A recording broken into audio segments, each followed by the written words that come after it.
لله رب العالمين، والصلاة والسلام على سيد الأنبياء والمرسلين وعلى آله وصحبه ومن تبعهم بإحسان إلى يوم الدين. وبعد، فحضرات السادة الأفاضل من المشايخ العظام والأساتذة الكرام والضيوف المبجلين الموقرين وحضرة الحكمين المحترمين فضيلة الشيخ محمد أرشد الندبي حفظه الله ورعاه، ومولانا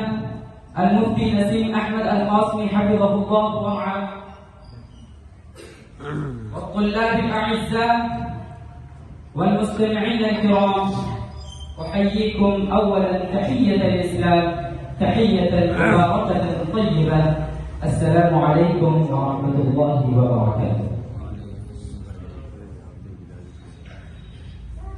وبعد، فإن هذه الحفلة والمسابقة الخطابية التي أنتم بصدد عقدها كما عرفتم حلقة أخيرة لنشاطاتكم التي قمتم بها إلى الآن تمرينا وإتقانا للغة العربية الفصحى، لغة كتاب الله الكريم الذي لا يأتيه الباطل من بين يديه ولا من خلفه، ولغة رسوله الذي كان رحمة للعالمين. وقد كنت سررت جدا حينما أخبرت بأن أساتذتكم الكرام الذين يشرفون على نشاطات النادي الأدبي هذا العام ينوون عقد مسابقة خطابية،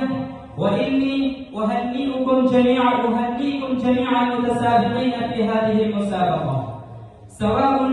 أن يكون منهم من نجح وفاز بالجائزة ومن لم ينجح ولكنه فاز بجائزة الأجر والثواب عند الله. أقول وأصرح بأن اشتغالكم بتعلم هذه اللغة عبادة وأجر وثواب، لأن إتقانكم إياها تساعدكم على الاستفادة من كتاب الله وسنة رسول الله صلى الله عليه وسلم، كما تعينكم على القيام بخدمة الإسلام في العالم، إما بالخطابة وبالكتابة والصحافة والتصنيف والتأليف بها. وأخيرا أهنئكم على نجاحكم في تقديم هذا البرنامج المثالي، كما أهنى أساتذتكم الذين سهروا الليالي مكابدين المشاق في تعليمكم وتربيتكم، وأرجو أنه ستعقد مثل هذه المسابقات في مستقبل قريب بإذن الله تعالى. أيها الحفل الكريم، وقال شيخ الإسلام ابن تيمية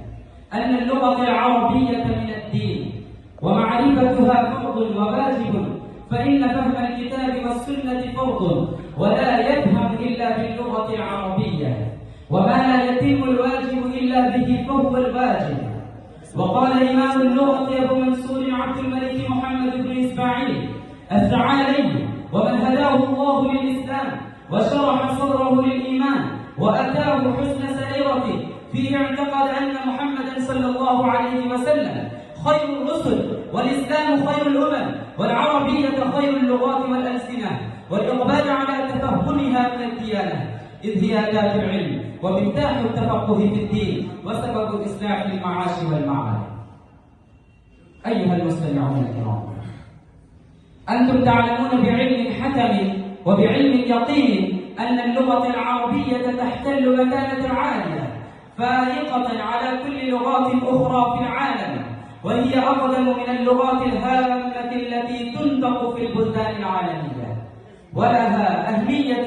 كثيرة وفضائل ضمة في الإسلام، لأنها متضمنة على القرآن الكريم والحديث النبوي الشريف والفنون الإسلامية الأخرى.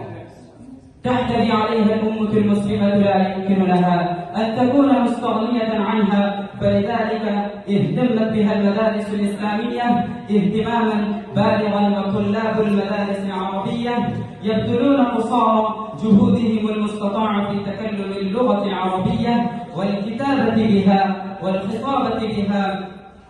فلذلك توجهت إليها طلاب المدرسة الشهيرة بجامعة العربية سراج العلوم بولاية دهلي.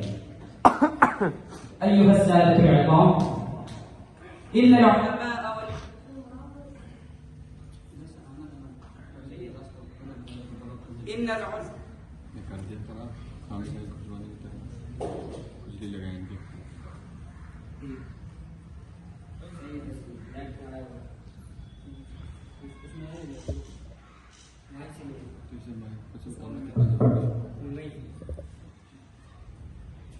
أيها السادة العظام، إن العلماء والحكماء ما زال سنتهم أن كل برنامج كانوا يسندون رئاستها بشخصية قضية متفوقة قبل الافتتاح بها يقضي الاحتفال رحلته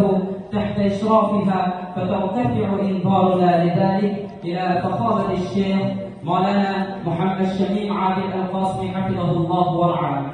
وأرجو أن يتقبل اقتراحي هذا ويتقدم أخ لي اسمه محمد عثمان ويؤيد أكليلها عليه إصالة عن نفسه ونيابة عن جميع الأعضاء للحفلة، فليتقدم وليتشرف.